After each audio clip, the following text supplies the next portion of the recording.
بسم اللہ الرحمن الرحیم۔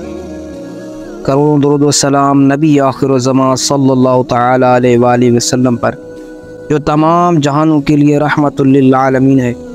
سب سے پہلے درود پاک کی فضیلت سنتے ہیں۔ نبی کریم رؤوف رحیم صلی اللہ تعالی علیہ وآلہ وسلم نے ارشاد فرمایا کہ تم جہاں بھی ہو مجھ پر درود پڑھو کہ تمہارا درود پاک پڑھنا مجھ تک پہنچتا ہے۔ ناظرین کرام، میں ہوں شاہ نواز اتاری، آپ دیکھ رہے ہیں شاہ نواز اتاری وائس چینل۔ مزید اچھی ویڈیو کے لیے میرے یوٹیوب چینل کو سبسکرائب کریں اور بیل آئیکن کو دبائیں تاکہ ایسے دلچسپ بیانات و واقعات آپ کو سب سے پہلے ملیں، اور اس ویڈیو کو ثواب کی نیت سے دوسروں کے ساتھ بھی شیئر کریں تاکہ دوسرے مسلمان بھی مستفید ہو سکے۔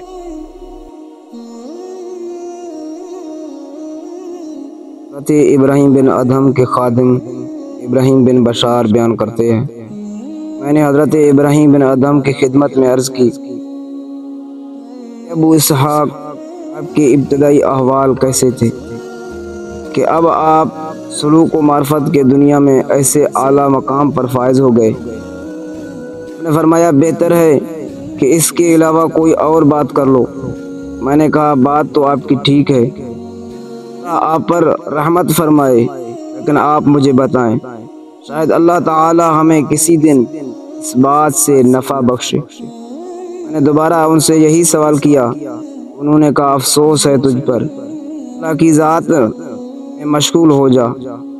میں نے تیسری بار ان سے پوچھا اور میں نے کہا کہ اے ابو اسحاق، اگر آپ مناسب سمجھیں تو بیان کر دیں۔ میں نے فرمایا کہ میرے والد آل بلخ میں سے تھے، وہ خراسان کے بادشاہوں اور خوشحال حکمرانوں میں سے تھے۔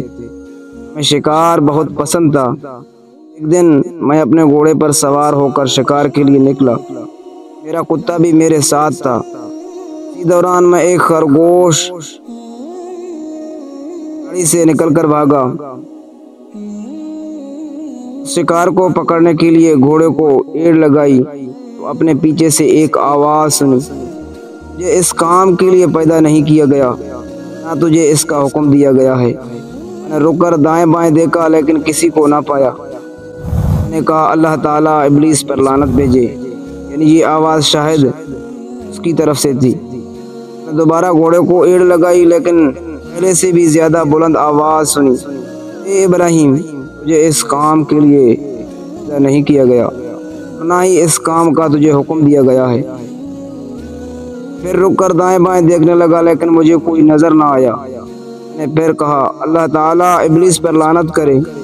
پھر میں نے گھوڑے کو ایڑ لگائی تو میں نے اپنے گھوڑے کی ذہن کے ابھرے ہوئے حصے سے آواز سنی، اے ابراہیم، تجھے اس کام کے لیے نہیں پیدا کیا گیا اور نہ ہی اس کام کا تجھے حکم دیا گیا ہے۔ میں رک گیا اور میں نے کہا اے اللہ، میں تیری طرف پلٹ آیا، میرے پاس رب العالمین کی طرف سے ڈرانے والا آ گیا۔ اللہ کی قسم، میں آج کے بعد اللہ تعالیٰ کے نافرمانی نہیں کروں گا۔ بس میں اپنے گھر واپس آیا اور اپنے گھوڑے سے الگ ہو گیا اور شکار کا سامان چھوڑ دیا۔ پھر میں اپنے والد کے چراواہوں کے پاس آ گیا، اسے ایک جبہ اور ایک چادر لے لی اور اپنا لباس اتار کر اسے دے دیا۔ اس کے بعد میں نے صلحاء، عرفاء اور صوفیہ کی صحبت سے مستفیض ہونے اور صوفیاء سے مٹنے کے لیے عراق کا رخ کر لیا۔